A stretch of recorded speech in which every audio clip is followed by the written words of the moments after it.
Good evening, members. It's good to see you this new year. Happy New Year. Happy to be here this evening with you. This is probably not going to be a long meeting, so I'll give you that good news up front. And so let's go ahead and begin the meeting and call the meeting to order here at 6 o'clock. Do we have any public comment? Do we have any members of the public that would like to address the IOC at this time? If so, come to the podium. All right, if not, we will continue going to Section 3, Members' Interests. And I understand Senator Joyner may have something she would like to address administratively. Thank you, Mr. Chair. I do believe that we should be provided with the minutes and the attachments at every meeting as opposed to not having them, because in these busy lives that we lead, we don't always have time to go and get them printed out. And I'd appreciate it if you would do that, Mr. Wong, at future meetings. Is there any, sorry. I do believe that the roll should be called. Yeah, that's not on, that's a good point. That wasn't the roll.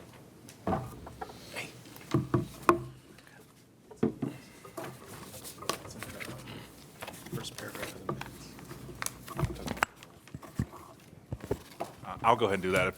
If we will start, Mr. Hollenkamp, if you will just say your name so we'll, for the record, know who's around the table for the minutes next time. Jay Hollenkamp. Bob Hunter. Dan Aprilli. Ray Shermonti. Arthenia Joyner. Vanetta Kilpatrick. Sean Shaw. Johnny Wong, IOC staff support. Audrey Sullivan Moore. Manuel Menendez. Rick Fernandez. Dustin Lemke. Dan Rollerson. Okay, thank you, members. Mr. Wong, is there a problem with printing out the minutes and the agenda and the attachments as Senator Joyner requested? No, not at all. We can provide hard copies at the meeting. If we were to deliver them to you before the meeting, that might present a little bit of a logistical challenge. But if you're comfortable with just taking a few minutes before the meeting to review the hard copy, that's not going to be a problem at all. So you can provide hard copies at the meeting when we get here as well? Yeah. That's fine? Okay. Is that okay? All right. Any other member interests this time? Okay. Let's move to Section 4, and that's the approval of the November 21st, 2019 minutes. If you will take a look, and I will entertain a motion to approve whenever it is appropriate. I'll make a motion to approve. Thank you. I'll second it. Mr. Chiaramonte moves that the minutes be approved. Mr. Aprilli seconds. All in favor? Aye. Aye. All opposed? All right, let's move to Section 5, workshop topics. I think Mr. Wong is going to help us go through this portion of the agenda, so take it away. All right, thanks everyone. Good evening. Thank you for having me. And Happy New Year to everyone. Johnny Wong, IOC staff support. I'm here to brief you on the results of some analysis that the MPO undertook several years ago to generate transparency and accountability for governments following a successful referendum. So the research findings that I'm going to present to you were conducted by the MPO following the failed referendum in 2010. In 2010, a 1 cent sales tax was on the Hillsborough County ballot, which would have funded transportation improvements like light rail. In that way, the ballot language, or what was actually described on the ballot, fairly similarly replicated what was included in the transportation vision laid out by the MPO. So in the MPO's 2035 long-range transportation plan, there were a number of light rail corridors, I believe 9, that were in that vision. More generally, it was just a broad expansion of transit opportunities across the county. Ultimately, that referendum failed, and the MPO commissioned a study afterward to take steps toward creating a plan that the public supported. The thought behind this being that if the language in the referendum replicates what the MPO's plan had in it, and that referendum failed, then the community doesn't support the MPO's plan. So we wanted to study why the public did not support that and use it to improve planning in the future. That analysis included public opinion research based on focus groups, research into nationwide best practices among communities that have a transportation referendum or have a transportation sales tax, and also to identify ways to reduce project costs and find alternative funding strategies for some of the more expensive projects. The focus group research portion of the study showed that among the participating individuals, those individuals were selected from across the county and broke out into 8 focus groups, roughly organized by area of the county that they're originating from, and also demographic mix. Among those individuals, sales tax and gas tax were the 2 highest preferred funding instruments. In the focus group research, the participants said that they wanted to see improvements spread across the entire county to enhance the entire system, rather than having the improvements focus on specific or limited geographic areas, such as just the city of Tampa. That research also showed that there was a strong perception that Hillsborough County's traffic situation was a product of local government's failure to plan ahead and ensure adequate transportation infrastructure for the county. What we took that to mean is that there was a lack of faith and confidence in government and more generally public agencies across all levels to plan ahead, to fix problems, and just generally to make anything better. The responses clearly showed that inadequate transportation across the county was the top priority for all focus groups, and that they believed that something must be done. But one of the concerns raised by the focus groups was that although they agreed transportation was a top priority to fix, there were concerns about government's accountability and transparency.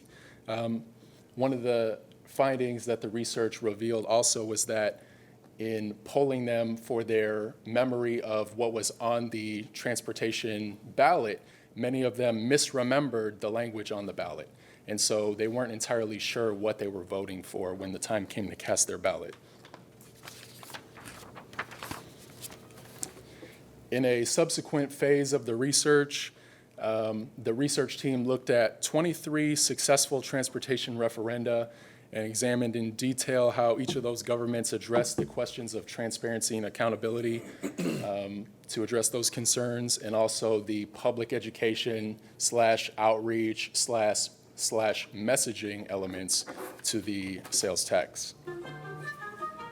The complete findings of that research are available in the white paper that I attached in the agenda. It's also on the MPO's website, and I provided a link to all of that for you. But some of the primary talking points coming out of that research is that a citizen oversight committee is absolutely critical. So a committee in charge of monitoring the expenditure of funds or some public trust to review the expenditure must be created. The referendum language should clearly state how agencies will be accountable to taxpayers. Transparency of processes, projects, and progress is needed to gain and maintain public support. Funds should be managed and distributed by the implementing agencies.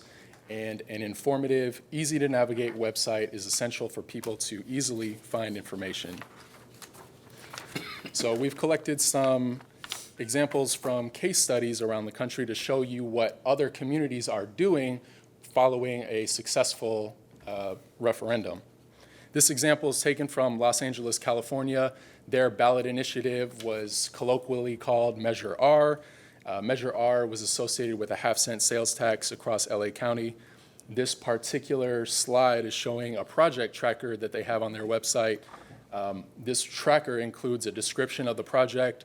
It shows what county it's located in, what city, a funding amount for each project, and a status column showing approximately where they are in the project delivery phase. Measure R also has a dedicated public website. On that website, there is the project tracker. They also include information about the Independent Oversight Committee. It's structured not the same as this committee, but similar. It has 3 retired federal or state judges, we have one of those. We have a number of attorneys or experts in legal affairs on this committee. Measure R has one member appointed by LA County Board of Supervisors, one appointed by the mayor of the city of LA, one appointed by the LA County City Selection Committee. That committee is similar to ours, tasked with reviewing annual audits and basically monitoring expenditures. This case study is from Orange County, California. The colloquial term for their sales tax is Measure M. This is another half-cent sales tax, and Measure M also has a website dedicated. It's pretty user-friendly. You can see that it has enticing colors.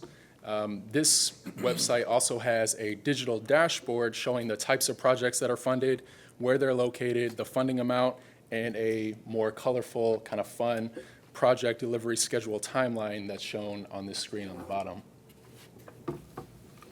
Another example is Seattle's Bridging the Gap website, which has high-quality before and after images of some of the projects that have been delivered using this sales tax. This is something that we don't currently have on our website. Of course, none of the projects have been delivered, but want to pitch this idea to you for consideration.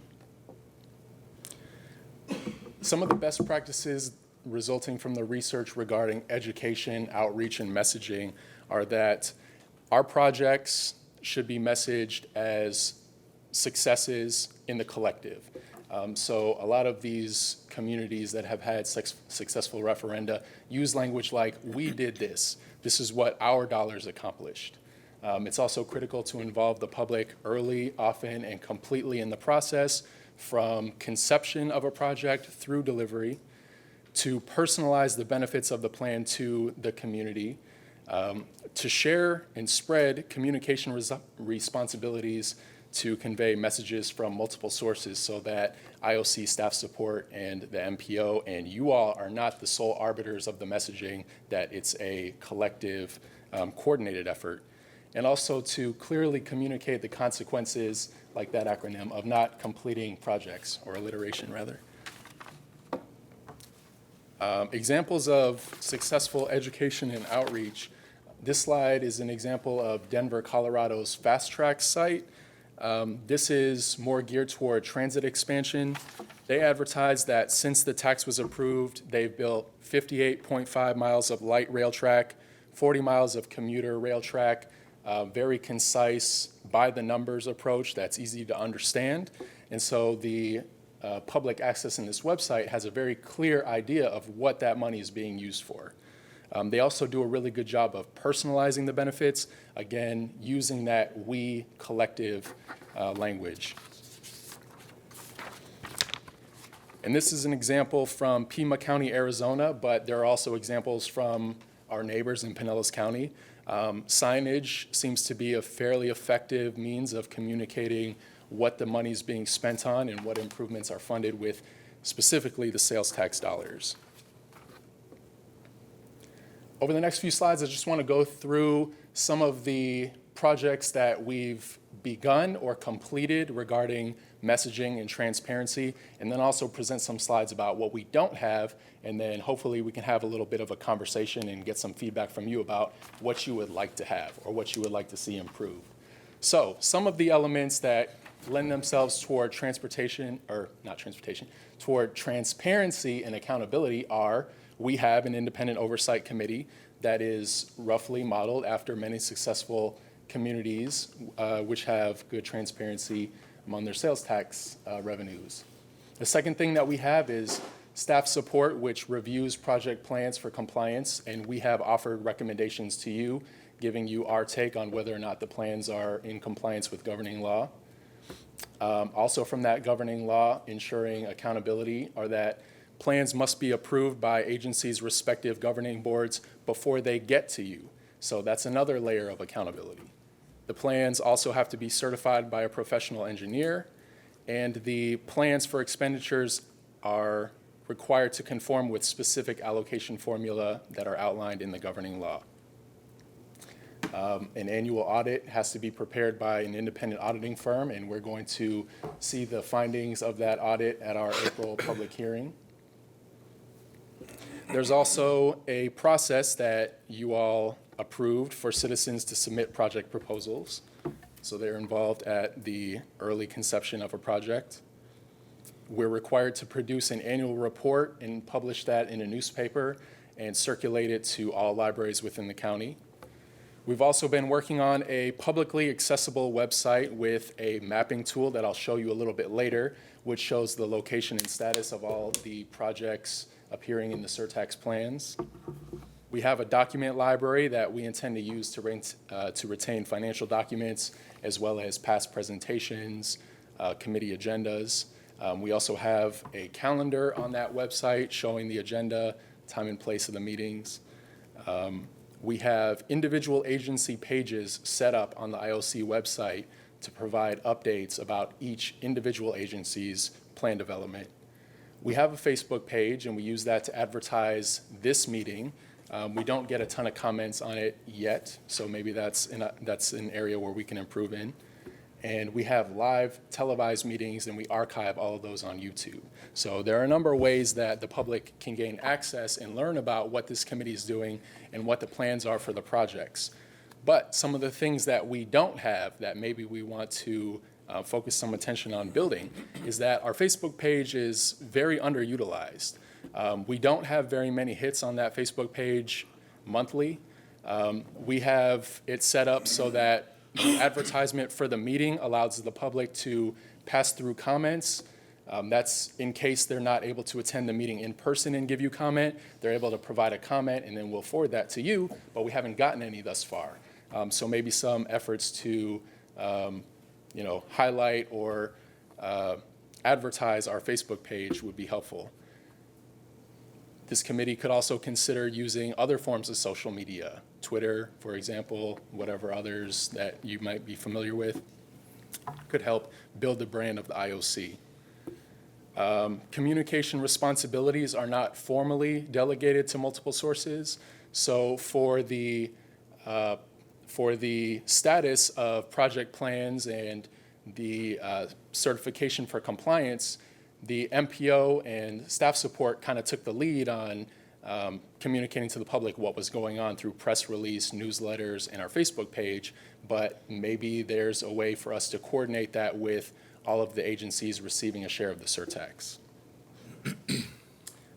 There is an opportunity for volunteer speakers to go out and message to the community what the benefits of the project plans are and what the status of the project plans are.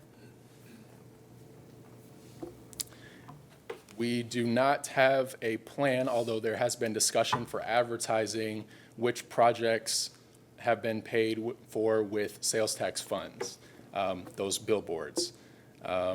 And lastly, last on this slide, we're going to invite a public information specialist from the Planning Commission to talk about logo and building the brand of the IOC and building the brand of the surtax.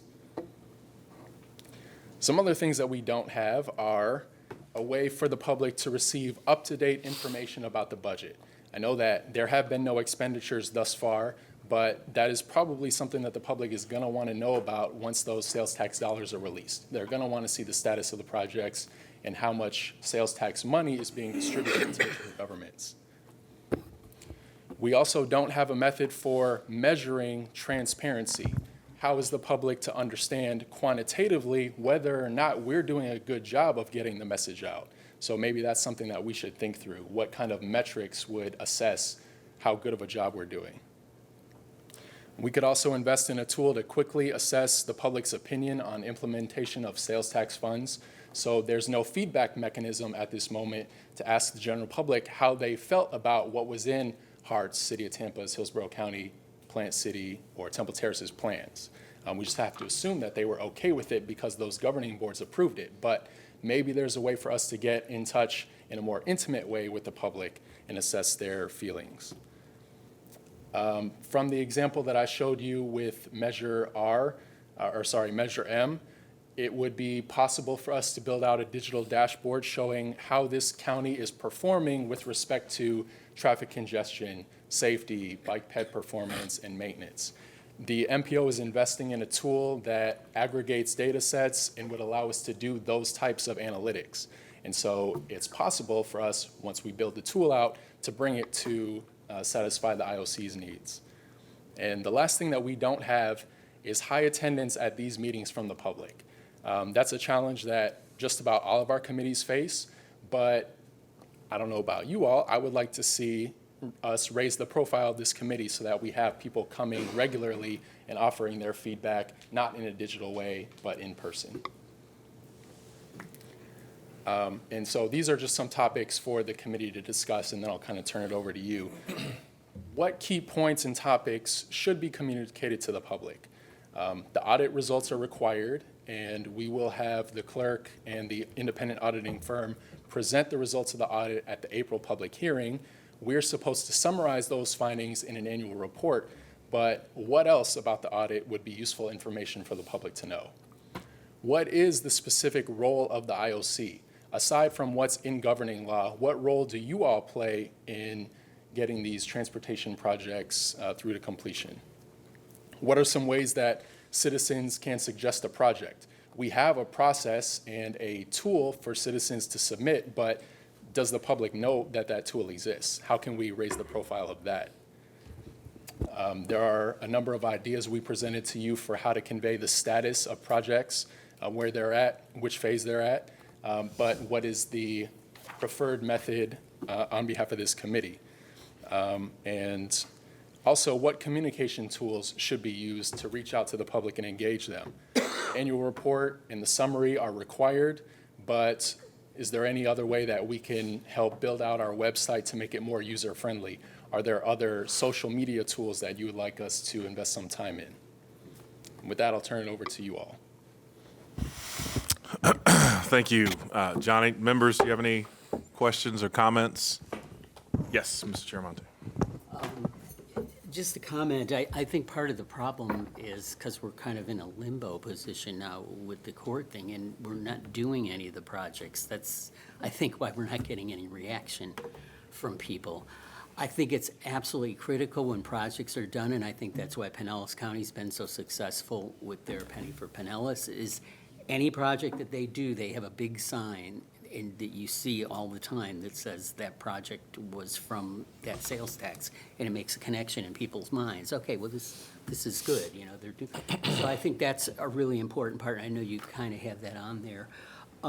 Does the IOC have a separate website, or is it attached to the MPO or the Planning Commission? It's hosted on the Planning Commission website, but it has its own web address, independentoversight.org. You can access it by going to planhillsborough.org and clicking around, but if you type in independent oversight, it'll take you there directly. I mean, if you went on the Planning Commission website, though, would you easily become aware of the existence of this organization, or do you have to kind of know about it and then look for it? That's a good question for the general public to answer, or maybe if any of you have clicked around. I'm very familiar with the Plain Hillsborough website, so I knew exactly where to look for it, but I'm not so certain that. Well, wouldn't it be good if it was on the first page or something, it listed, you know, like the River Board, and that was also listed with that? Again, I think it might be too obscure is why we're not getting reaction. If we just try to stand on our own, we're kind of attached to. So this is kind of the user experience for those who are trying to access information about the Independent Oversight Committee. Again, planhillsborough.org is the website for the Planning Commission, and the MPO is a part of that. Our staff supports the IOC. If you wanted to access this page, you could also do that by typing in independentoversight.org, and it would take you directly to this landing page. And this is what you're greeted with. But there's nothing on that first page that talks about this organization like the other four. No, unless there is a tweet or some other social media post specific to IOC business, that would show up on the homepage of the Planning Commission. Everything else is captured only on the IOC page. I think you should think about the possibility of maybe making it more upfront, where as soon as they went there, like in that rotation of the organizations, that this would be one of them, you know. Okay. Mr. Hollenkamp. Two thoughts. To the extent that we do any sort of marketing, branding, particularly a website, My feeling is that it should be simple as possible. When I go on that website, I get lost really quickly. I'm guessing if I went there on a daily basis, it would be a really helpful, functioning website. As somebody who goes there once every so often, it is an overload. So for me, I would say if there was an IOC website, it would have one line that says, "We protect your tax dollars," and maybe some buttons leading to something else. But communicate what we do and keep it simple. The other thing is I've seen with Pensacola's really done some great things, and one of the things that I like most about what they've done is they have a dashboard. So they picked a few basic benchmarks and they measure those and they update them routinely. And it's something that I think we could potentially adapt that idea for the IOC. Maybe there's a dashboard button you click on, but it goes and it says, you mentioned earlier, we've installed this many miles of bike lanes or something like that. Still something, a few benchmarks, not too many, but something that's easily digestible by the ordinary person. If the purpose of this board is to look after the tax money, I think trying to drill down to focus on that particular thing and do our best to communicate that well and potentially give up some other content that might be useful to some people, I personally would think that'd be more helpful and more user-friendly. Thanks. Mr. Rawlerson. Thank you, Mr. Chair. Good presentation. Thank you very much, Johnny. Couple of comments, questions. So I saw up there the role of the IOC. I think we need to be careful about getting mission creep here. I think our role is to approve and to evaluate. That's pretty much it. And so I think we need to be careful about expanding our mission or our role. It's pretty much approve the projects when the information comes in to evaluate how the money was spent, whether it was spent properly. And I think that's where we spend our time. The other thing is, why are we branding? I'm not opposed to it, I'm just wondering, is this an attempt to reach the public and make them more aware of who we are and what we're doing so that they have transparency? Is that kind of the idea? We kind of brainstormed that a logo and a brand might help the public understand which specific projects are being paid for with only surtax dollars as opposed to all the other different revenue streams that could finance a project. If for nothing more than to just call them out and celebrate them.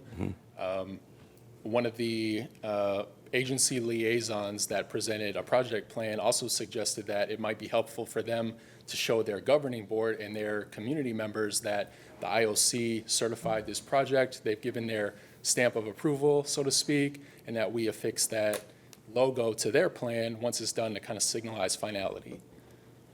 Kind of help them keep track. Yeah. Okay, thank you. Ms. Sullivan Moore. Again, thank you for the presentation, very thorough. I agree with all the prior comments that were made. My personal opinion is in getting the information out to the community. I think we should initially start working on something big, a big announcement saying that the funds have been released, because that's the question that I'm getting quite often. So I think we should maybe start brainstorming about how we're going to get the word out to the public to get their attention. Now the funds are being released, and we're going to show you how that's being done. Mr. Hunter. I think Dan raised a good question about our role.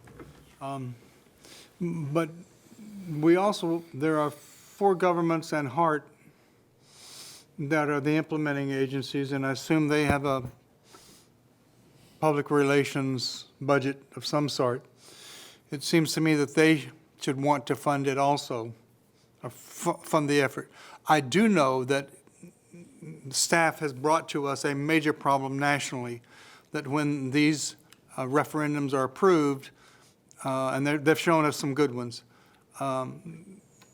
the public wants to know, and there have been some very good marketing tools here, where the public knows and can espouse to anybody where their sales tax has gone on these. Others, the public says, I don't know what's happening to this. And it raises a question, about advertising money or marketing money, but when I look at all the examples shown to me, I'm not the expert there. There's a marketing or advertising experts, and I hate to say somebody should bring the ideas to someone on how to expose to the public what's being done on an ongoing basis. I don't know if it's us.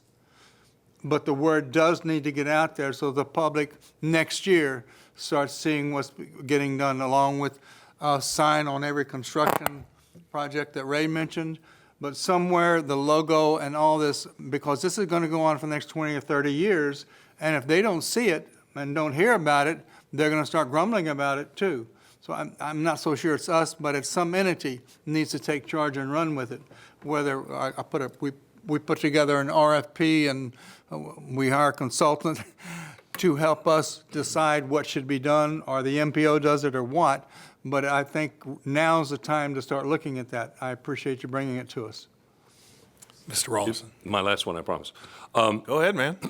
Well, I was just thinking that this is a rather big issue with the public in Hillsborough County, and I wonder, what is the press's role in this? It would seem to me that they would want to, and they would be willing to write from time to time a front page article on, hey, this is your money, folks, and this is where it's going, and this is what's going on. And that, to me, would be the best exposure for what we're doing, and it's a lot of money to them. So I would think that the press should somehow be, engaged in this, and we should consult with them as well as to what they're willing to do. Yeah, we can do that. We have press contacts that we communicate with regularly. There was some coverage for this committee's first meeting, and after you all certified the project plans in November, Tampa Bay Business Journal did a story. I think one other general circulation paper did a story.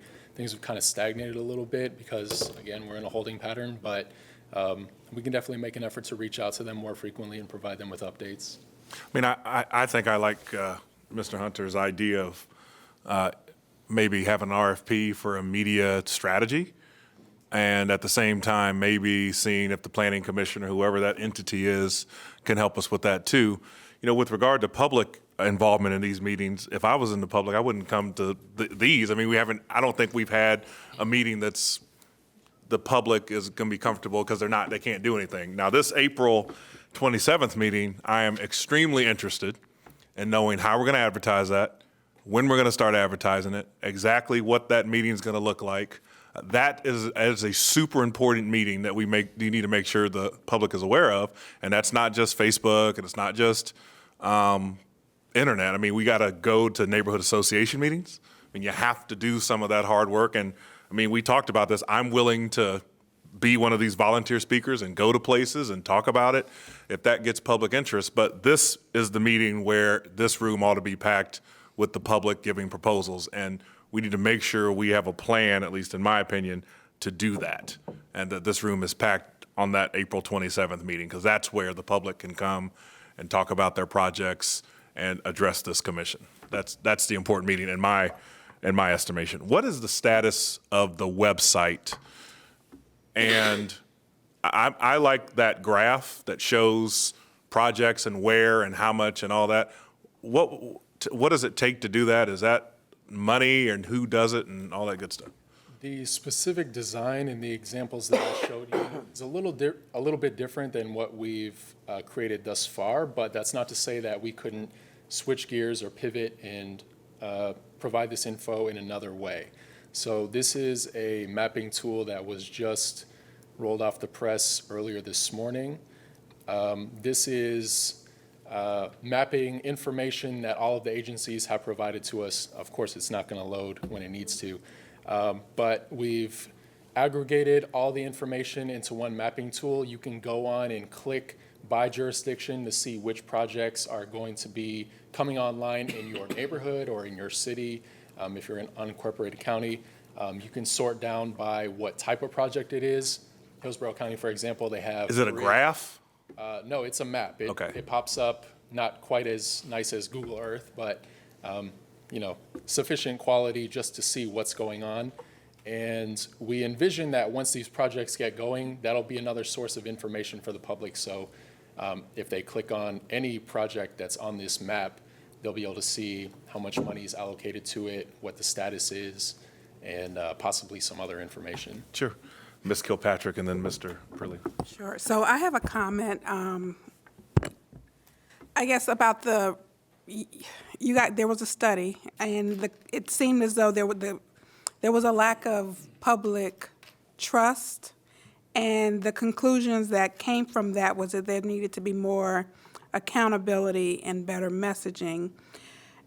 I guess my comment about that is that, when it comes to public trust, of course, standing up an IOC is very important to, give the public some assurance that there's a body that's overseeing, because obviously the public is, they're very busy. They elect representatives to take action on their best interests.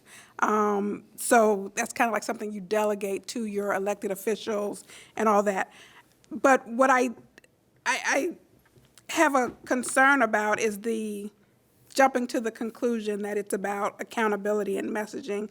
I think there's something that's lacking is that public trust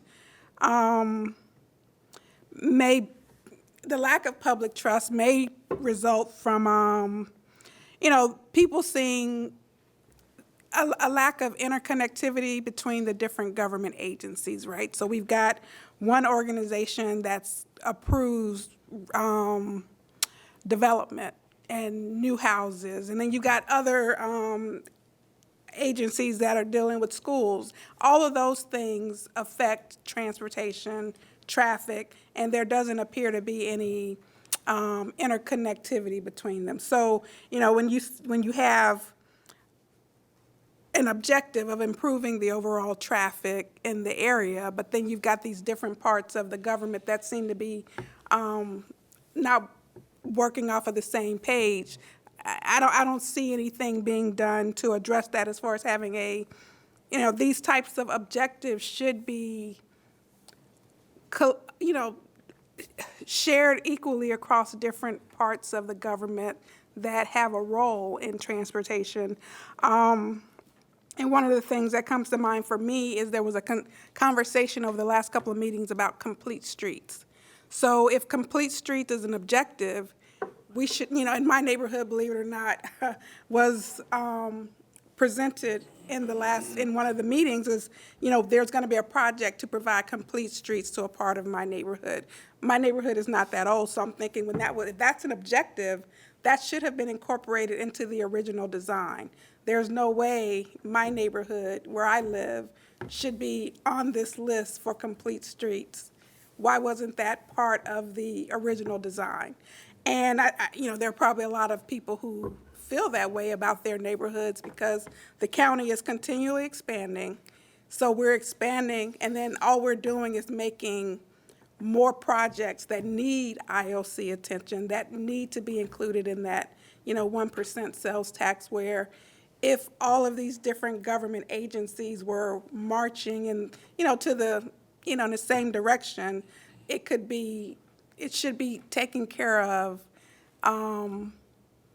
as a routine matter, as opposed to requiring some special funding for things that we know are objectives of the transportation initiatives. I don't know if I made that clear. Yeah, you raise a good point about, the first thing that I noticed was, I think you're speaking to some of the constraints that may be facing the IOC. You all are representatives from across the county, and some of those governments may have different interests in building up their constituents' neighborhoods in a different way that doesn't necessarily match with other parts of the county.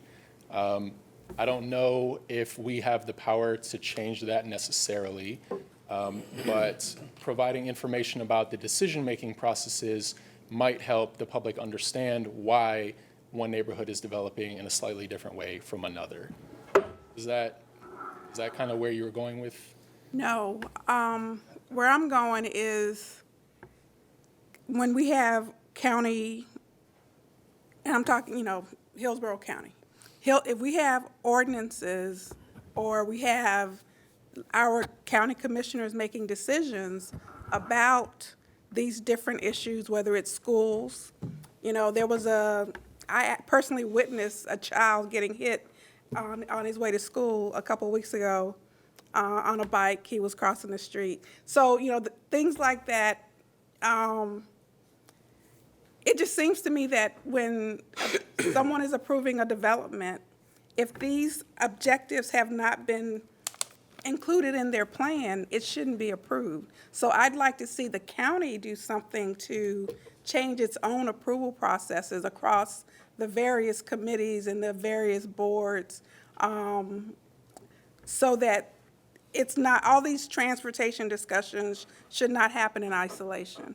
No, I agree. This is just one of those times where I say, that ain't us, and we got a limited spot. But I agree with you. I think the public is frustrated by the lack of government coordination. But we got a small kind of window of what we're in charge of and what we can do, and I think we're just trying to bring more public awareness of what the little that we are doing. But there is, one of the components of this presentation you gave, which I think is a good idea, is share the communication responsibilities to convey the message. And if you had all the implementing agencies doing a presentation and one person from all the implementing agencies, a 4 or 5 person presentation, if we're doing these presentations, I think that would be useful. Someone from all these implementing agencies getting before, I could see your neighborhood association or something like that and coming and talking about how this works in conjunction. I think that could be useful. But in terms of, the other stuff you're talking about, I agree, but if we could do that, we'd be in really good shape. Mr. Aprilli, then Ms. Sullivan Moore, then Mr. Chiaramonte. Well, just a comment. I think we assume that everybody is able to get on the website and look it all up. But there's a lot of older people who don't use the website. So we're going to have to reach out to the media, the newspapers, the TV, for these to get the message out. I mean, you see this on Channel 9 News all the time. There's an intersection that's a problem, and they're trying to address it. Somebody's complaining about it. There's been so many accidents. Well, I think that would be a perfect place for us to say, here, we're going to fix this intersection with your tax dollars. And you'll get the message out that way a lot quicker than hoping that somebody's looking on your website and maybe find it and maybe not find it on your website. To respond to that, the IOC is not allowed to advocate for certain projects. So there's a little bit of a disconnect there, but I think maybe the role that the IOC could play is to communicate to individuals within that community who are suffering from some transportation problem that there is a process for them to submit their ideas for projects. Maybe we can work to put them in touch with the government that can take that project and mature it if they choose to move forward with it. So that's definitely a role that IOC and the staff can play in that specific. But you can also shed light on a project that has already been approved that would improve that intersection that he's talking about, right? Okay, I just want to, okay. Ms. Sullivan Moore. So when we were looking at the various methods for communication, it triggered a memory that I had with the school district. They put out a video, half-cent promise or half-penny promise. So I'm thinking a video would be a good idea, and whereas everyone might not have access to a computer, everybody's got a cell phone. So a video, I think, would be a good idea to spread the message. And what I would suggest before spending money on an RFP is maybe talking with Hillsborough County, because I know as a parent, the communication that they've put out, I haven't had to look for. It's been presented to me.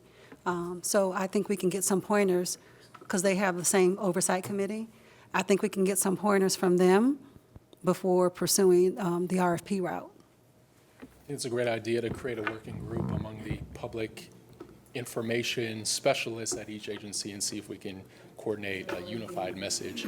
And I overlooked the comment that Mr. April made. We're very well aware of the digital divide. You know, that's something that we're cognizant of anytime we go out and try to do public engagement about our projects.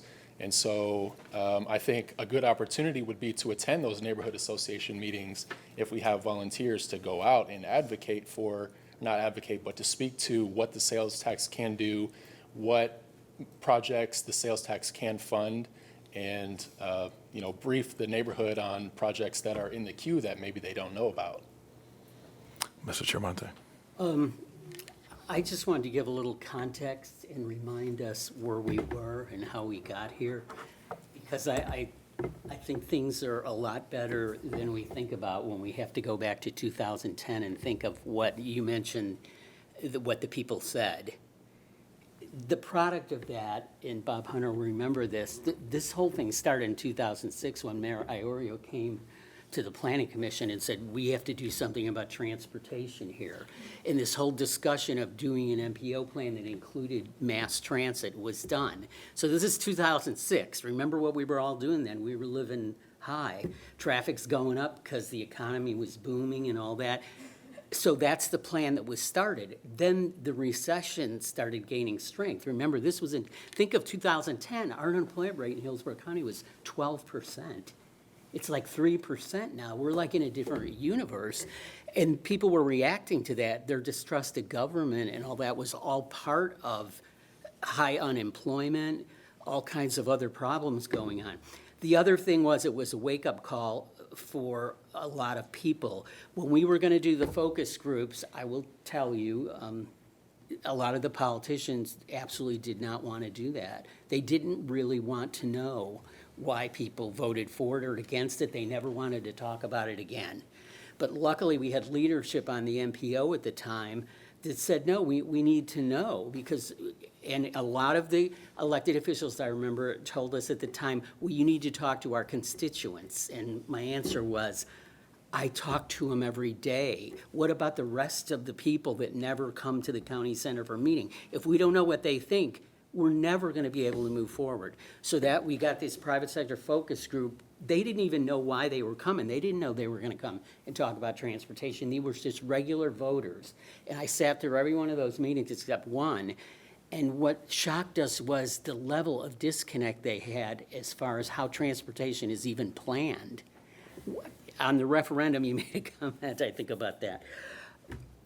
Not knowing what it was. I remember this one guy said, we were voting on a high-speed rail system to go to Disney World that was going to take 4 hours to get there, and it was going to stop in every city in Central Florida. This is what he believed that he was voting on. And we're like thinking, oh my God, we have to have a whole educational process, because the public out there really is clueless, and that got confused with the whole high-speed rail thing, you know, in I-4, and they thought they were voting for that. So it was a whole different way, and the whole thing about government agencies working together. I think over the last 10 years, we've made tremendous strides, obviously. And when they were going to do this referendum, they went back and dug up that study. Again, the citizens group that did this, to look at what the people said and to try to address that, because there was that mistrust. That's why I believe this committee was created, because the people felt like there had to be someone else watching the elected officials to make sure they did what they were supposed to do. That's how we came about. So, you know, we're in a different world now. We've got growth. The economy's doing well. And people are talking to each other more. We just got to, as you said, to continue to do a better job. But we're in a lot better place than we were a decade ago. And I really hadn't thought about that till you showed that, and I thought, what was going on then? And yeah, we were in a bad place, and we're not there now. So now this is a chance, a once-in-a-generation chance to move forward and not create mistrust, and do a good job with what we're doing, and make sure that government does what it says it's going to do, which I think is why we exist. So, Mr. Hunter. Couple of thoughts. As I see the map up there, every one of the 4 governments require of an engineer to submit their engineering according to that local government specs. We can, the IOC require a local government, when it submits their projects, to submit them to our specs? We can. All we have to do is identify it. And it can be to the quality of Google Earth, if we want to. That's an option to where we assimilate them, or somebody does, and we have the quality of Google Earth where a citizen can find a project almost down to the sidewalk level. One thought. I didn't get on the IOC to work out a marketing plan. But I'm going to throw this out to ask the staff, or for the committee's consideration, to ask the staff to bring us back some options, probably within a month to 6 weeks, for us to consider. I don't think we're the marketing people, but I know what they're faced with, because every successful transportation tax, they have expended some funds to do this. Seattle has done this, Portland has done this, LA has done this. And when the people have the confidence and are familiar with how it's being done, everybody, majority of people are happy when they know what's happening. And right now, I see us struggling with, well, do we do Twitter, or what type of map do we do, or, should the 4 governments do it and leave it to them, and we just sit back and look at the projects? May I suggest that we ask the staff to bring back some options that we might consider at some time before the April meeting? Just a thought. Sure, I was actually going to make a very similar suggestion. I don't think we need a motion for that. I do think we would ask staff, staff's talking to lawyers, so you got to give them time to do that. That's more important than Twitter right now, but That's over there. I think it is important for us to ask staff to come back with suggestions for us. And I think a component of that suggestion should be an RFP. It doesn't cost money to ask for proposals. So I would want an RFP just so we would know what is out there. But I would ask staff to come back and give us some parameters as to what this might look like in terms of an outreach plan. Yes, Ms. Kilpatrick. So I have a question about that. What would be the objective? Like, if you're going to submit issue an RFP, what exactly are we going to ask those proposals to include? Just a marketing plan, or I guess to what end? How to foster transparency and accountability, how to get the public involved, how to make sure that our mission is more known in the community, how to make sure that people trust that their taxpayers' dollars are being spent well. I would think. Yes, Mr. Rawlings. I think what Vanette is saying is what's the scope? What's the scope? When we're asking for a request for a proposal, we got to give them some scope of engagement so that they have some idea of what we're trying to do. Kind of define it a little bit and say, well, maybe within this dollar range, or here's what we're trying to accomplish. What can we do for what cost, that sort of thing. But I think I agree. I think defining the scope a little bit to help them would be advisable. We have some staff that deal specifically with the tools that I showed you, the mapping tool. We have public information specialists, community coordinators, outreach specialists. And one of the suggestions made at the table earlier was for us to coordinate those special staff into a working group and see what we could come up with. If the committee is okay with that, maybe we could try to coordinate a couple meetings, draw up some drafts, bring them back to you at a later time, and if they kind of meet your expectations, maybe we can move forward with those before we do an RFP, because that would require some additional issues to work through, I think, jumping straight to an RFP. I'm fine with that. It's got to include options. I'm fine with that if the committee's fine with that. Yep. Okay. I have another question. Yes. So as far as staff funding for something like this, is there budget to hire marketing, agencies, or to fund some of these ideas? And where would that money come from? Those are 2 good questions. I don't have the answer to either at the moment. Sorry. So I thought that there was administrative money available for exactly that sort of expenditure. Is that not correct? So Beth Alden, MPO Director, and if the sales tax funds are released, then we could use some of those funds to support the Oversight Committee in providing public information about the agency project plans and so forth. I'm not speaking loud enough. So in the meantime, we are basically providing in-house support. Now, we do have, as Johnny mentioned, graphic designer, PR person, website designer, so we can pull some things together. You are required to produce an annual report.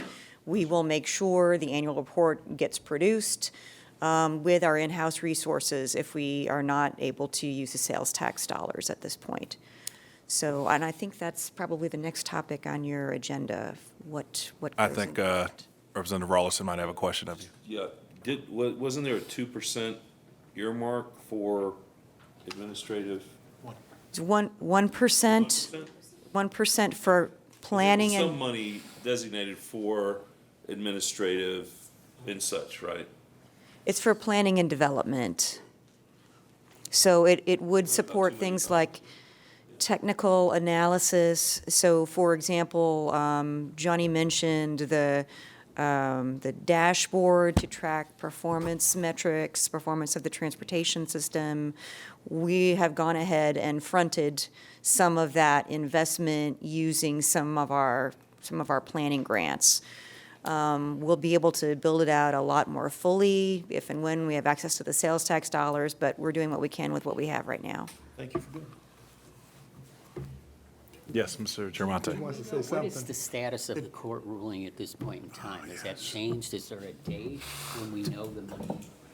I don't think there's a date we know. I could ask counsel if he wants to tell us what the status of the, Because we shouldn't get too far down the road until we know that.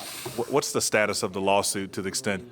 On whether the tax is legal, I guess. Yeah, at this juncture, I think everybody knows the two cases are on appeal at the Florida Supreme Court. Oral argument, is scheduled for, I believe it's Wednesday, February 5th at 9 a.m.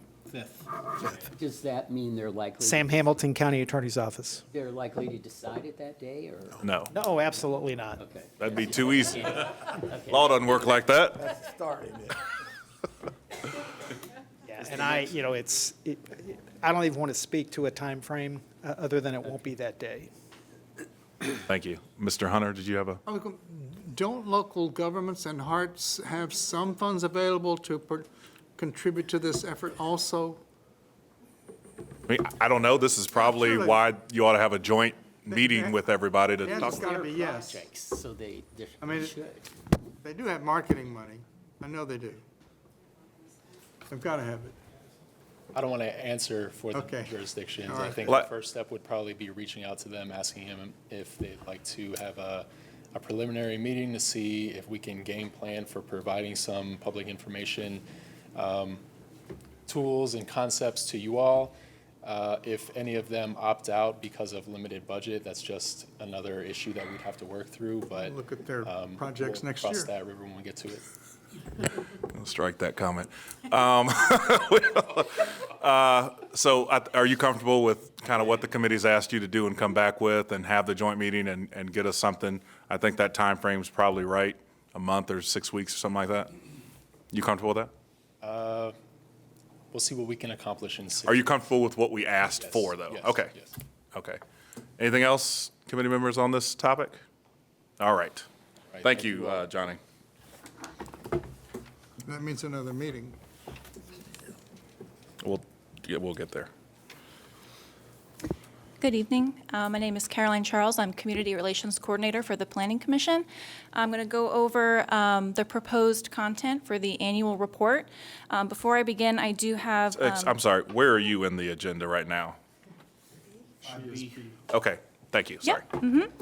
So before we begin, I have the draft content for you, and then also some samples of some other reports that other cities have done as well for you guys to look at.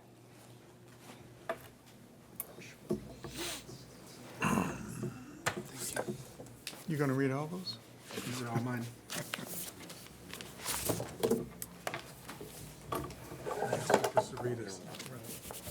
So we'll go through that all in a minute. But first, as you all know, your committee is required to prepare an annual report for the public. However, because the surtax funds have not been used yet, the report is going to be abbreviated, with the majority focusing on the overview of the sales tax, the role and responsibilities of the IOC, and also the transportation issues that are planning to be solved as well. Of course, the main purpose is to be transparent with the public and clearly present to them what is being done with their money. So in the packets, the first one in there is the draft of the content for the annual report. And we're trying to keep this pretty short. It'll be no more than 12 pages, so it is not going to be a lengthy document at all. The report will be presented to you at the public hearing in April.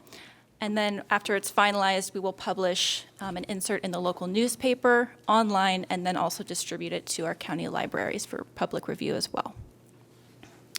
So going through the content now of the annual report, this is the general outline. So of course, we'll have a cover page. Inside that, we'll have a message from the chair.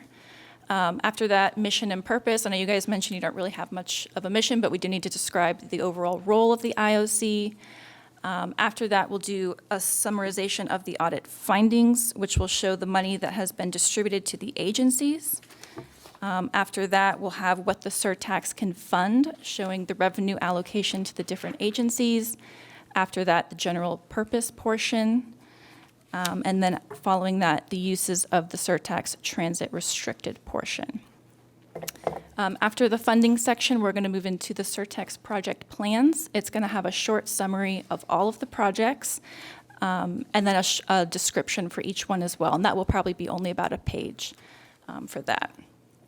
After that, we'll have a map of the locations and projects. And then following that, we'll have the names of each of you all, the committee members, and then finally the back cover. So before we get into this content, we also wanted to just show you a few examples of some from other cities. So we have, the next one in your packet is the LA Metro. So their annual report was quite lengthy, but we did find this 4-page fact sheet, which was really helpful and laid out very well, what they did, their process, and they had, very clear purpose and goals, a map of the rapid transit and highway improvement projects, and a list of all the projects and a short description. So this would give you a good idea of how the content and the design would work together. And Johnny also already went over their website briefly, so I won't go over this again. The second one in there was from Phoenix, Arizona.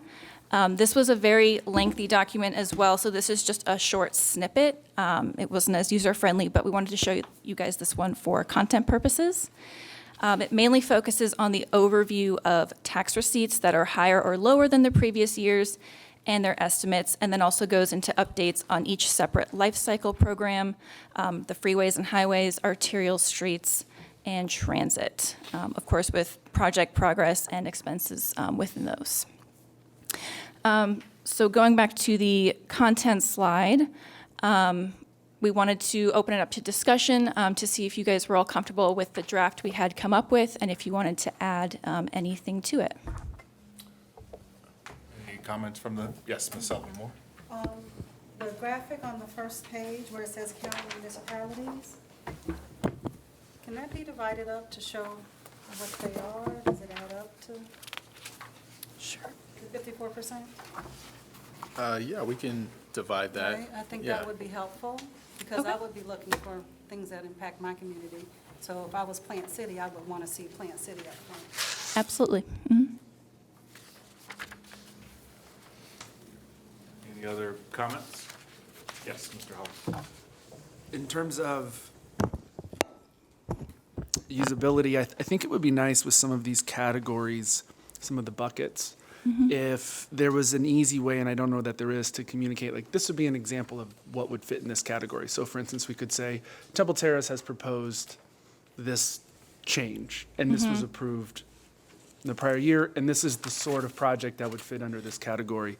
I think that would be nice. Okay, have an example project.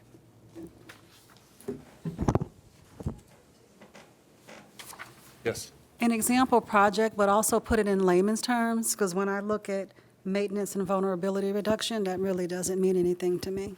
So you can give an Absolutely. example of a project, but like put it in layman's terms, what that actually means. Of course, yeah, completely agree. This is just a very rough outline. We will make sure that it's very accessible to the public, for sure. You might give like more than just one example, though, you know, you and then such as. Any other comments? Yes. Yes, Ms. Kilpatrick. So I would expect to see a summary chart, kind of like what Ms. Sullivan Moore mentioned with each jurisdiction, but also broken down into the categories, almost like just a table that shows each jurisdiction, how much in each category, and a total.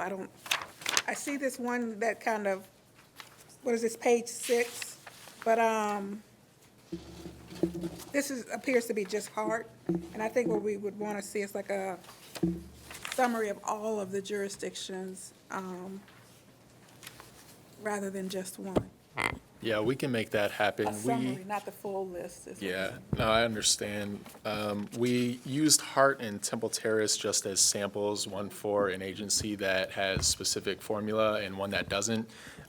This is a very preliminary draft still, and Carolyn and I pretty much worked on it just this weekend. So there are a lot of improvements to be Gasparillo's made. this weekend. Yeah, we just wanted to give you guys something to go off of, to start the No, conversation. this is a very good Yeah. product. Thank you. Any other comments? All right. Thank you. Thank you. Thank you very much. Well done. Great project.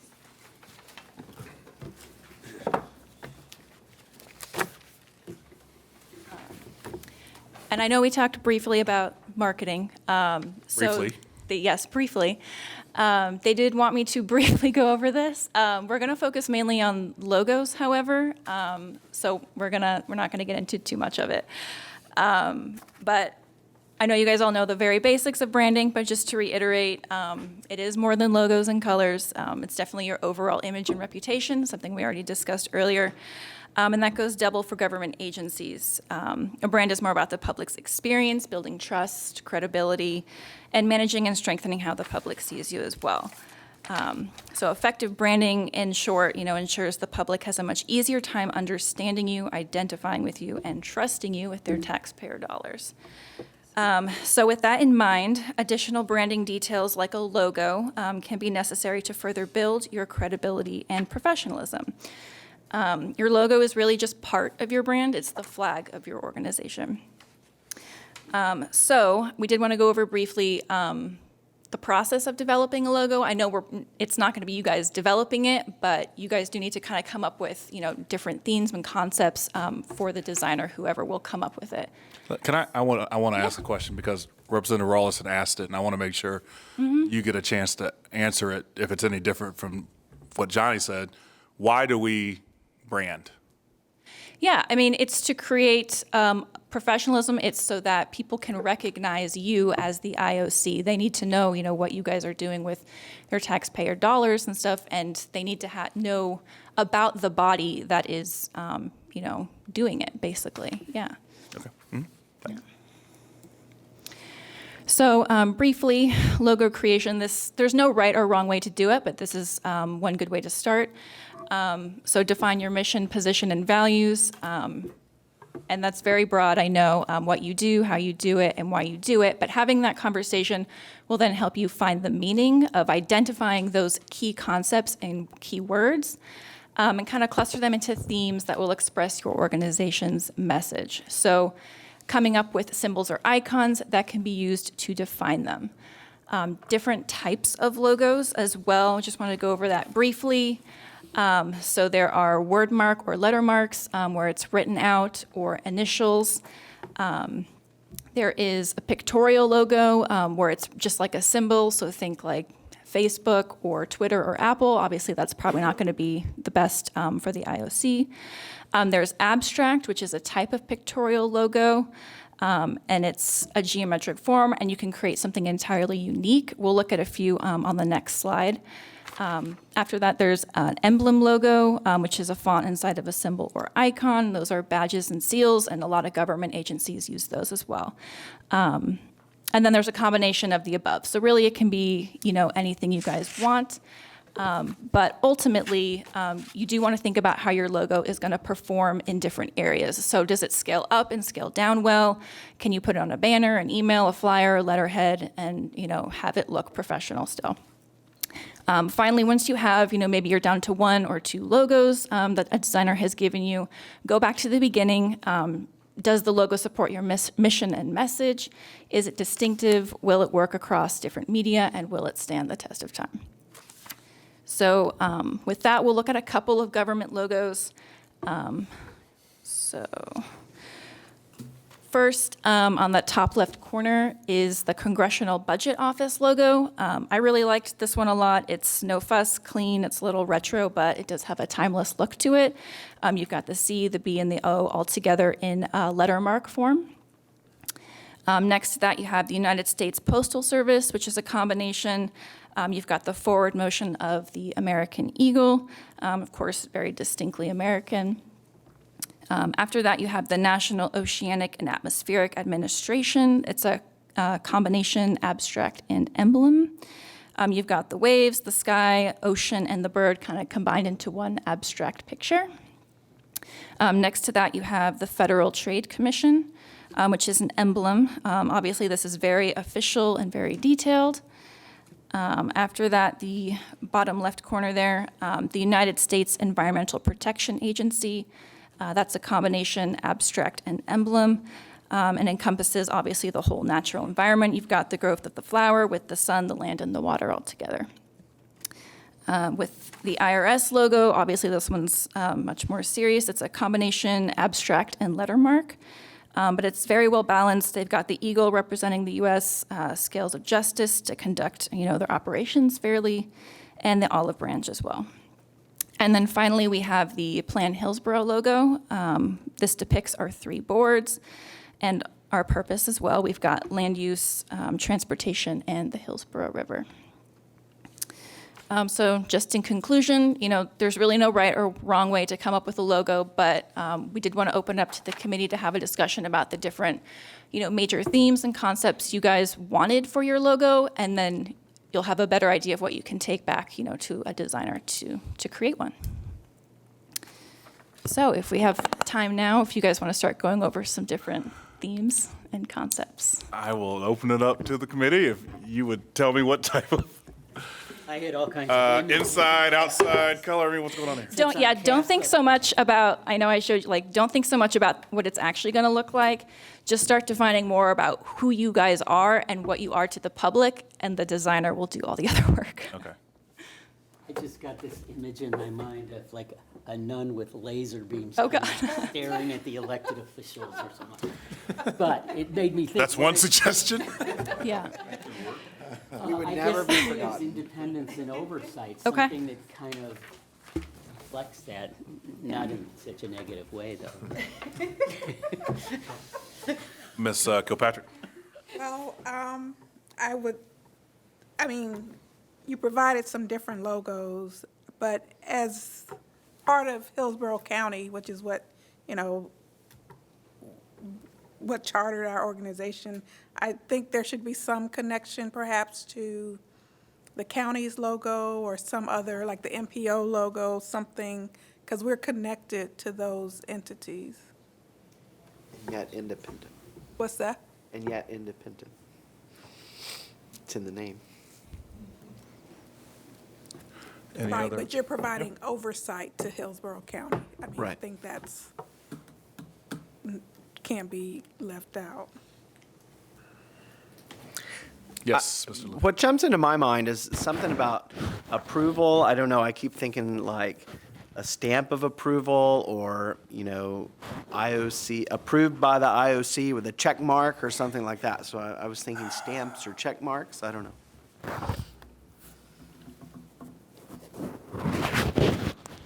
That'd be some of the options they bring back to us. That's going to be the stamp for 30 years, so it's got to be important. Yeah. I'd like to associate it with the 1 cent. with the penny. 1 cent, okay.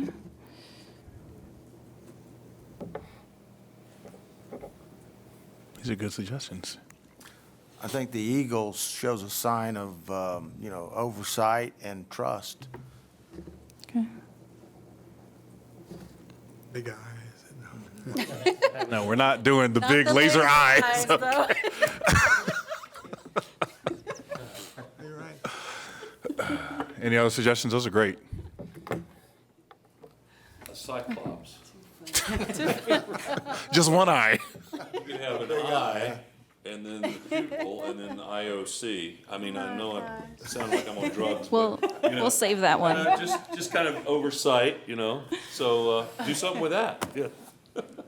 Good luck. You got that? I got it. Cyclops with I'll the come back IOC with in a it? Cyclops logo for you. You asked for this, right? Good thing I'm not in marketing. Well, None of us are. No, you got, I think those are some good ideas. We gave you Okay. some word Yeah. association and Yeah. pennies and you eagles guys and, think of anything else, feel free to let Johnny know and we can try and incorporate it into the logo.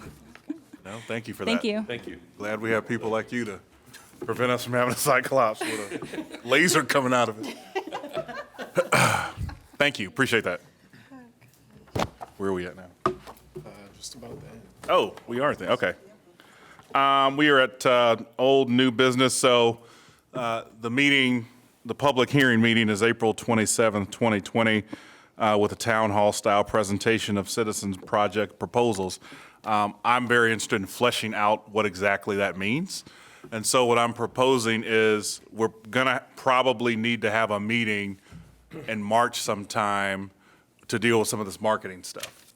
And so what I'll have staff do is reach out and try to get a date that works for the majority of the board. And at that March meeting, we can talk about some of the marketing stuff that comes back to us, and we can also flesh out exactly what that April 27th meeting might look like. Is that an okay plan? Can we do that? Okay. That was easy. I appreciate that. All right. Do we have any comments from any members or anything before we adjourn? I appreciate staff's initiative in Yes. getting us into this. It's needed. No, that particularly with us with no marketing expertise. Yeah. So we appreciate you doing that. And on Gasparilla weekend, Yeah. you get extra credit for that. Thank you. Okay, members, with that, we will adjourn the meeting 7:17. Thank you.